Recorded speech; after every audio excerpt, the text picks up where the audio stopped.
Hi, and welcome to Happy Kitty Kitchen. For breakfast today, we're making an inside-out omelette sandwich that you may have seen a lot of variations of the sandwich on TikTok, so if you want to give it a try, keep watching.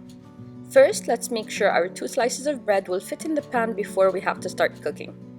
Then, on medium heat, we'll start by adding in some butter in our pan, and I have added some brown butter here.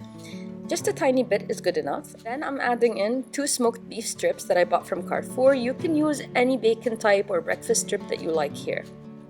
In a bowl on the side, I have cracked in 2 eggs and whisked them.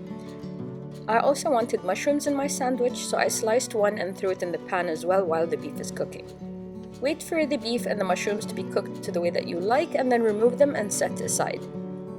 Then begin pouring your eggs into the pan, just like me, and immediately dip the bread into the omelette and flip it over. That way you have egg on both sides of your bread, on the inside and on the outside. Now don't forget to season your eggs with salt, black pepper, and paprika, or whatever seasoning you want.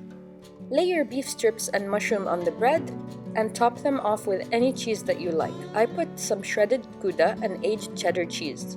With the widest spatula that you have, start to gently separate the omelette from the sides and bottom of the pan and fold it over the bread like an envelope. Then fold the sandwich on itself to close it. Lower the heat to a medium-low and cover the pan to let steam melt the cheese and cook the egg that was soaked into the bread. This will only take a minute or two, and then transfer your sandwich to a plate, cut in half, and admire how beautiful and neat that looks before you dive in. Prep time for this and cooking time altogether only took about 5 to 7 minutes, other than the pan and the bowl that had eggs in it, and maybe the knife that I had to use to prepare everything. There were no other dishes that I had to clean. So for a mess-free and hassle-free yummy breakfast, this was a 10 out of 10 for me, and I will definitely be making it again. Thanks for watching the video, and I hope it helped make breakfast time less boring for you. And as usual, have a great day from Happy Kitty Kitchen. Bye!